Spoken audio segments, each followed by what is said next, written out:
દાદરા નગર હવેલીના લોક જનશક્તિ પાર્ટીનો ગરજતો અવાજ રાજ્ય અધ્યક્ષ રાજનસિંહ સોલંકીનું મોટું એલાન।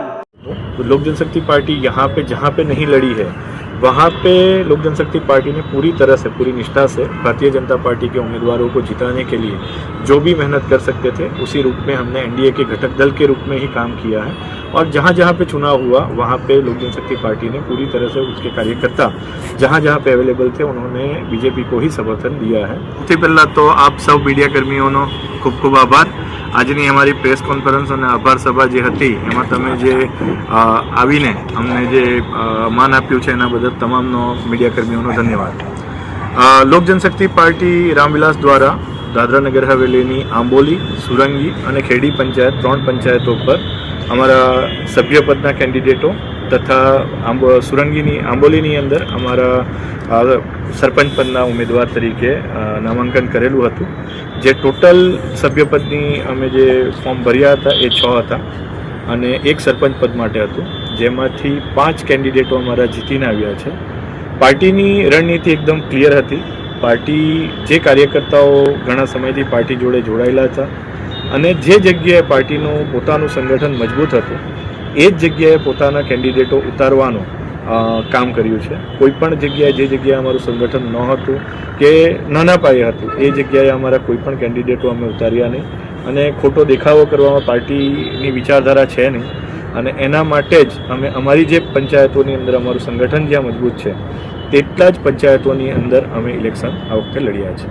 આવનાર દિવસોમાં તમારી પાર્ટીની શું રણનીતિ રહેશે અને આ જે જીત્યા છે એ બીજા વિસ્તારમાં બી જઈને પાર્ટીને વધારવાનું કામ કેવી રીતે કરશો?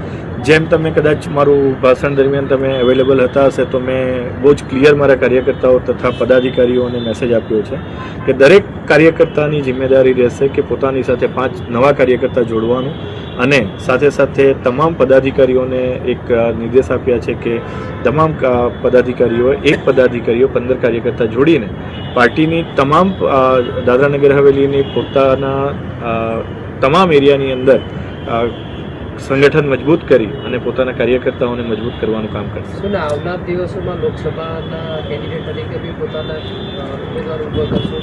અમારું કામ છે હાલમાં તો સંગઠનને મજબૂત કરવાનું। લોક જનશક્તિ પાર્ટી જેમ તમે જાણો છો કે કેન્દ્રની અંદર કેન્દ્ર સરકાર જોડે એનડીએના ઘટક દળ તરીકે કામ કરે છે, તો આગામી દિવસોમાં અમારું સંગઠન કેટલું પ્રદેશની અંદર મજબૂત છે, કેવી રીતનું છે એ ભવિષ્યના ગર્ભમાં છે। આગળ જે રીતની બી અમારી લોકલ ટીમ અને જે રીતનું અમારું સંગઠન આગળ જતાં મજબૂત થશે એ પ્રમાણે અમે આગળના નિર્ણય લઈશું કે લોકસભાનું ઇલેક્શનની અંદર લોક જનશક્તિ પાર્ટી લડશે કે કેવી રીતની આગળની રણનીતિ રહેશે। આવનાર દિવસમાં કોઈ મોટો કાર્યક્રમ કોઈ મોટા નેતા જેમ મેં અત્યારે મારા ભાષણ દરમિયાન કહેવામાં જે ચૂકી ગયો હતો એ પ્રમાણે મારા તમામ કાર્યકર્તાઓ લોક જનશક્તિ પાર્ટીના જીતેલા અને લગભગ 100 જેટલા કાર્યકર્તાઓ માનનીય ચિરાગ પાસવાનજી જે અમારા પાર્ટીના રાષ્ટ્રીય અધ્યક્ષ છે એમને દાદરાનગર હવેલીમાં વિઝિટ માટે 1 દિવસની વિઝિટ માટે બોલાવવા માટે જઈશું અને ઉમ્મીદ છે કે ખૂબ જ જલ્દી પાર્ટીનો ખૂબ મોટો કાર્યક્રમ પ્રદેશમાં તમને આગામી દિવસોમાં જોવા મળશે। लोक जनशक्ति पार्टी जैसे दिल्ली लेवल पे देखा जाए तो भाजपा को समर्थन करती है, यहाँ पर तो भाजपा विरोध में उतर के उनके साथ में लड़ाई किया और कहीं न कहीं आपके कैंडिडेट जीते भी। तो यहाँ पर आने वाले दिनों में क्या आपका जो कैंडिडेट जीते हैं या भाजपा में समर्थन करके काम करेंगे या फिर आप अलग रणनीति से काम करेंगे? थोड़ा सा मैं इसका आपको हट के जवाब दूँ तो लोक जनशक्ति पार्टी यहाँ पे जहाँ पे नहीं लड़ी है वहाँ पे लोक जनशक्ति पार्टी ने पूरी तरह से पूरी निष्ठा से भारतीय जनता पार्टी के उम्मीदवारों को जिताने के लिए जो भी मेहनत कर सकते थे उसी रूप में हमने एनडीए के घटक दल के रूप में ही काम किया है। और जहाँ जहाँ पे चुनाव हुआ वहाँ पे लोक जनशक्ति पार्टी ने पूरी तरह से उसके कार्यकर्ता जहाँ जहाँ पे अवेलेबल थे उन्होंने बीजेपी को ही समर्थन दिया है। आप जैसे जानते हैं कि किसी भी जगह पे किसी भी पार्टी को बड़ा होने के लिए या संगठन को विस्तार करने के लिए चुनाव में उतरना जरूरी है। तो मैंने जैसे शुरुआत में ही कहा हम वहीं पे लड़े हैं जहाँ पे हमें लगता था कि हमारा या तो संगठन मजबूत है और आप देखोगे तो हमारा 90% का स्ट्राइक रेट रहा है। चिराग पासवान जी हमेशा 100 आउट ऑफ 100 करते हैं, हम 10% पीछे रह गए, बट 90% का स्ट्राइक रेट रहा है। हम जहाँ पे भी लड़े हैं वहाँ पे जीते हैं। सो हमने यही कहा है कि इसमें बीजेपी के अलग जाके लड़ने वाली बात नहीं है, बट हमारे संगठन को आगे बढ़ाने के लिए हमने एक चुनाव में भाग लिया। नहीं, लेकिन मेरा सवाल ये था कि आपका जो कैंडिडेट अभी जीते हैं तो वो भारतीय जनता पार्टी के उनके जो कार्यालय है उनका जो रूपरेखा रहेगा उसी हिसाब से काम करेगी, या फिर आपकी अलग रणनीति रहेगी काम करने की? देखिए, अभी जो हमारे कैंडिडेट जीते हैं वो पंचायत के सदस्य रूप के रूप में जीते हैं, और जहाँ जहाँ पे भी आप देखोगे वहाँ पे सारी पंचायतें भारतीय जनता पार्टी के पास हैं। तो हम लोग, हमारी जो रणनीति रहेगी आगे की, वो भारतीय जनता पार्टी के साथ मिल के प्रदेश की जो पंचायतों पे हमारे लोग जीते हैं वहाँ पे मिल के लोगों की समस्याओं को सुलझाने का काम है। ये लोकल बॉडी इलेक्शन है, इसके अंदर महत्वपूर्ण ये रहता है कि लोगों की जो समस्या है उसको कैसे निपटाया जाए, तो हमारा फोकस उस पर ज़्यादा रहेगा। अच्छा, जैसे देखा गया इस बार चुनाव में सबसे बड़ा मुद्दा जो पब्लिक के बीच में रहा कि फॉर्म रिजेक्ट हुआ। क्या आपकी, जैसे आपने बताया कि 6 आपका कैंडिडेट मैदान में थे, तो क्या इससे ज़्यादा फॉर्म भरा गया था या फिर आपका 6 था, 6 का 6 मैदान में थे? देखिए, हम लोगों ने टोटल 9 फॉर्म भरे थे। 3 जो रिजेक्ट हुए वो तीनों फॉर्म हमारी ही तकनीकी खामियों की वजह से रिजेक्ट हुए। तो मुझे नहीं लगता, मेरे एक्सपीरियंस के बेस पे मुझे ऐसा नहीं लगता है कि प्रशासन की कहीं पे जानबूझ के या निजी तौर पे किसी का फॉर्म रिजेक्ट किया गया है।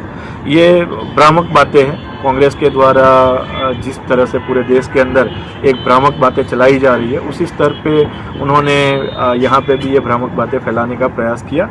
प्रशासन ने पूरी तरह से, मैं ये मानता हूँ, ट्रांसपेरेंसी से चुनाव करवाया है, और ट्रांसपेरेंसी से हुआ तभी तो हम लोग भी चुनाव जीते ना, नहीं तो हमारे फॉर्म भी रिजेक्ट हो जाते। हम तो ऐसा नहीं कह रहे कि हमारे फॉर्म रिजेक्ट हुए।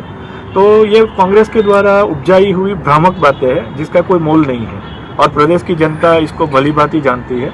और कांग्रेस का कोई पूरे देश में जिस तरह से कोई भविष्य नहीं है, उस तरह से प्रदेश में भी कोई भविष्य मुझे नहीं नजर आ रहा। राजन भाई, जेपीआर एनडीए का प्रमुख हिस्सा है और यह बुनियाद काफी मजबूत साबित किया है जेपीआर ने। दादरा नगर स्वराज चुनाव में खास करके कार्यकर्ताओं में भारी जोश है, उत्साह है। इसको व्यापक रूप देना जिम्मेदारी नेतृत्व की है, प्रदेश नेतृत्व की है। इसके लिए आगे की क्या रणनीति रहेगी पार्टी की? देखिए, कुछ ही समय में जैसे हमने कहा है कि लोक जनशक्ति पार्टी के सभी कार्यकर्ता माननीय चिराग पासवान जी को प्रदेश में बुलाने की ओर जाएंगे, और प्रदेश में हमारा जो आगे का जो रणनीति है उसमें हम लोग ने ये तय किया है कि हर पंचायतों में पार्टी के कम से कम 25 सक्रिय कार्यकर्ता अवेलेबल हो, जिससे कि हर पंचायतों में पार्टी अपने दम पे आगे चुनाव लड़ सके और अपने दम पे सरपंच, सभ्य, जिला पंचायत और नगर पालिका के भी आने वाले समय में चुनाव लड़ सके। तो पार्टी का एक ही मकसद है, संगठन को मजबूत करना। एलजेपीआर ग्रामीण विस्तार में तो आगाज कर चुका है, अब शहरी विस्तार में उसका इंतजार है लोगों को कि शहरी विस्तार में बहुत जल्द ही इस पार्टी जो अपना व्यापकता फैलाएगी। तो उसके लिए क्या रणनीति है आपकी? देखिए, मैं आपको बताना चाहूँगा कि लोक जनशक्ति पार्टी शहरी विस्तार में भी उसका एग्जिस्टेंस है ही, लेकिन हाँ, ये आप कह सकते हैं कि इस बार हम लोगों ने इलेक्ट्रल पॉलिटिक्स में, अगर शहरी विस्तार में हम लोगों ने भाग नहीं लिया, उसका एक मुख्य कारण यही था कि हम लोगों ने जहां हमारा संगठन मजबूत था वहां पे किया। बट बेहद जल्द आप सिलवासा के अंदर भी, शहरी विस्तार में भी आप हमारे संगठन को मजबूती की ओर देखेंगे, और आप सबकी दुआ रही, आशीर्वाद रहा, तो डेफिनेटली हमारी पार्टी यहाँ पे शहरी विस्तार में भी ग्रो करेगी। तो मान के चला जाए कि एलजेपी जितने भी आपके कैंडिडेट जीते हैं, ये पूरा समर्थन रहेगा बीजेपी गवर्नमेंट को? देखिए, जैसे मैंने कहा कि हमारी पार्टी सेंट्रल में भी अलायंस में है, उसी तरह से यहाँ पे भी हम लोगों ने जो चुनाव लड़े हैं वहाँ पे मजबूत थे, इसीलिए लड़े हैं, और हमारी पार्टी उनके साथ मिल के लोगों की समस्याएं का जो भी निराकरण कर सकते हैं उसके ऊपर हमारा फोकस रहेगा। दोस्तों, आपको जो हमारा न्यूज अच्छा लगा है तो लाइक करना, शेयर करना और कमेंट करना, और अभी तक जो आप लोगों ने मेरे चैनल को सब्सक्राइब नहीं किया है तो सब्सक्राइब करना, बेल पे क्लिक करना और ऑल पे क्लिक करना। ऐसा न्यूज में लाता रहता